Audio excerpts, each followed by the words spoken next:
Josh Wright after Ebbsfleet's Kent Senior Cup quarter-final victory over Bromley. Josh, you must be very pleased with that performance. Just said that to him in there, Chaz. I set them a target, if you like, yesterday, but I wanted to win the game because I'm a winner, they're a winner, and this football club needs to start winning more. So my first and foremost thing that I wanted to do was get through and win. That's exactly what they've done, but on top of that, the bigger credit what I've just given them, I thought they played really well tonight, the boys. Really, really well. Barring the first 5, 6, 7, 8 minutes with the goal, I thought once we went 1-0 down, we completely stopped Bromley playing. We nullified them, but we also asked a lot of questions. On another night, correct me if I'm wrong, but could have comfortably been 2-3 or 4-1. That come the end of the game. Openings, opportunities, territory in terms of where we were, but also chances as well. Whether we missed the target or we hit the target, we had some nice chances tonight. And I thought the boys to a man, the starting 11, and as well as the subs that come on a cold Wednesday night in the Kent Cup, I thought they were absolutely brilliant tonight, the boys. I thought there were one or two really outstanding individual performances as well. I mean, young Max Manctolo was filling in at the back tonight. We've not seen him play there. Yeah. I mean, I'm sure you have in training, but the fans haven't seen him play in that position on the right-hand side of a back three. He was outstanding. Well, you say that, Chaz, and I'm going to give my assistant credit here because my assistant, David Kerslake, who knows the game from top to bottom right the way through, who's been there and done it all, he's on me all the time and saying about how he thinks Max can play this position, that position, different positions, and when can we get a chance. And we've been trying to find the right chance to look at him. Every now and again, Max will know this, that he pops up in a different position in 11v11 or team shape in training, and he probably thinks, what am I doing here, what am I doing here? But that's me having a little look at him. But I like Max a lot. I think he can play a lot of different positions. People see him in different areas. Some see him in the forward areas, some see him in a midfield role. I think he could do the wing back one, he could do a full back one, but we had a look at him at centre half tonight due to a few different reasons. But at the same time, it wasn't just to throw someone in the position for the sake of it. It's because we think he can do it.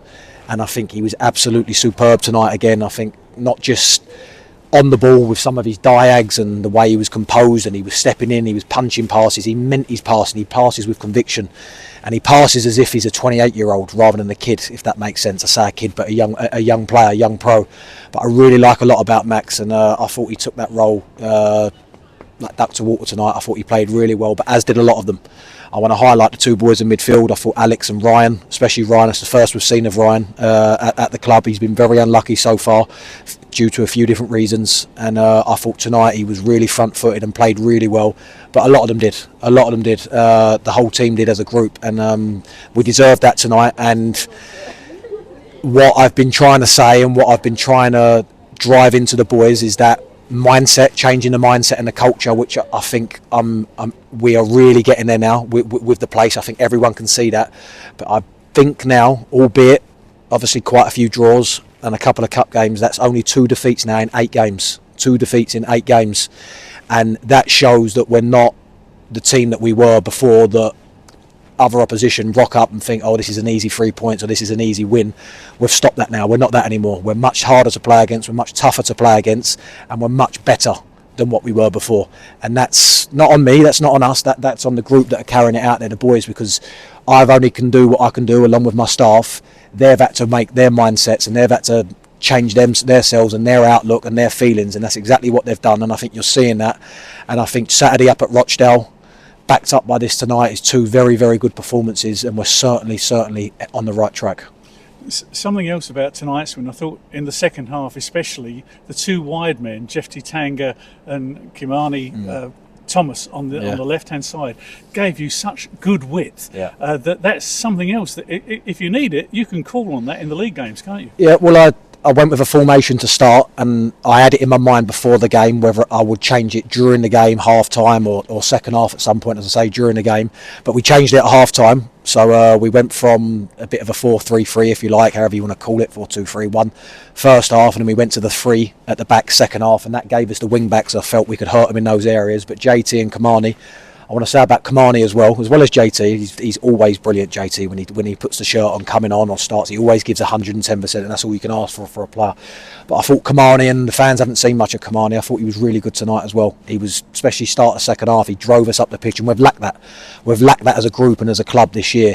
Players that are going to stretch us, players that are going to get in behind. And I think I don't want to give too much away, but I think you can see now, you can see willing runners from midfield. You can see them making the runs beyond the strikers. You can see our 8s, our 10s, second striker, if you like, making the runs. You can see our forward line making the run. We're now asking questions and of the opposition. We're stretching teams. We're getting in behind and we're giving ourselves more space to play. And I think they're really, really buying into it. I said to Kurz during the first half and at half time and a little bit, you said, they really bought into what we've been asking of them in recent weeks and since I've taken the job. And it's really coming to the fore now. You're really starting to see it, but the boys have to keep building on it. They can't rest here. They have to keep pushing and keep driving to keep improving and keep getting more. So after this game, you've got a home game against Tunbridge Angels in the semi-final, with the prospect of Dover versus Welling waiting in the final if you get there.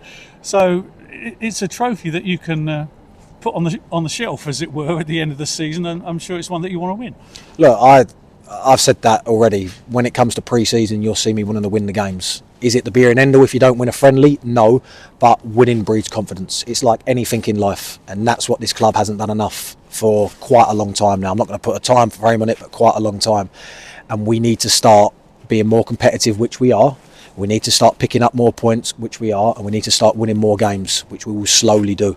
And this competition, whatever cup competition it is, or the league, you want to win. If you don't want to win, then you're in the wrong industry. It's as simple as that. We don't work every single day and drive ourselves mad and be so thorough inside and then out on the training pitch and then turn up on a cold Wednesday night.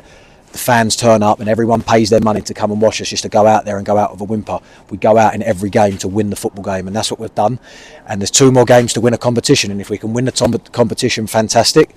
But at the same time, we're back to the league on Saturday, and that's the priority right now because that's our next game, and we'll be looking to back this up with another positive performance on Saturday, and hopefully that leads to another positive result. It's a massive game on Saturday because the opposition, York, if they win their games in hand, they're top of the league. They're knocking on the door with Barnet, and it's going to be quite a chase for the title. You've got to entertain them here at Stonebridge Road. It's not going to be an easy task, but you must go into that game not just on the back of tonight's result, but all the things you've mentioned. That the growing confidence. It's not at a high level, but it's growing. You can see the change and you can see the improvement. Yeah, we've gone from being flat-faced on the floor pretty much a little while ago to all of a sudden we're climbing. I keep saying step by step and ladder, but we're really getting up that ladder in terms of getting to the levels of where you need to be to compete and win the games, and that's exactly what we've done. And yes, York are a very good side. We can't deny it. They're a very, very good side. They're the league position. They are where they are for a reason. But if we can show the enthusiasm, if we can show the endeavour, the hard work and the graft and all the grit and the horrible side of it, and then show our quality, which we're showing, because all of a sudden I'm now getting headaches with boys playing and giving me headaches with team selection and squads, which is a nice thing to have. But if we can show all that, then we'll give York a very good game on Saturday, because that's what the boys are giving us at the moment. They're giving us as a collective, the fans, the football club, me as and the staff, the owners, Damien, everyone. The players are giving us that back. So long may that continue. If they keep giving us that, we'll put out another good performance on Saturday, and who knows, listen, football's a funny old game how it works, and you can talk about league positions and this and that and whatever else, but 11v11 out there on Saturday, and they'll give it everything, our boys, and hopefully that turns out, one, in a positive performance, but secondly in a positive result. The club, after the game at Rochdale at the weekend, the club put out the video of you in the huddle with the players at the end of the game, and that kind of went viral, and lots of fans, not just of Ebbsfleet but of other clubs too, have seen it and have seen the passion and determination that you showed when speaking to your players after that game, and I think it maybe surprised 1 or 2 people that they didn't realise that that's what goes on, you know, when you're talking to the players, but that really is what you're telling us goes on in the dressing room, on the training ground. Look, I've seen it, of course I have, but that's emotion coming out, but everything I said I meant. Everything was from the heart, and that's exactly what I believe and what the boys deserved on that day. To a man, they were incredible on Saturday. They really, really were, and we were so unlucky not to come away from a very, very tough place with 3 points, but nevertheless a clean sheet and a point there was a great result. But that is me. That I work on the training ground, we work in the classroom, if you like, when we're talking to the boys and debriefing and analysing and going through stuff and preparing, and obviously out on the training field. But a lot of it I have to do is my motivation and my voice as well. I've had to lift these boys. I know how they were feeling. I know how low they were, lower than the snake's belly, or however you want to put it.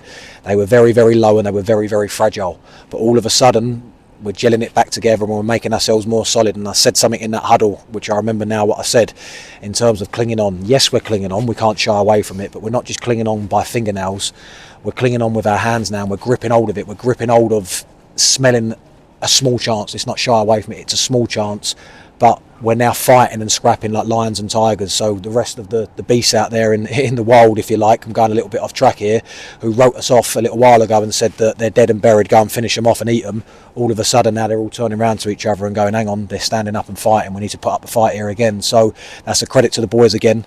But yeah, look, that's me, that's how I am. I'm a lot like that behind the scenes. That one obviously was shown, but the boys, as I say, are the ones who keep buying into it and the ones that are digging in. I can only do as much as I can like that, but if they keep showing me what they're showing me, then slowly but surely this football club will get back on the right track.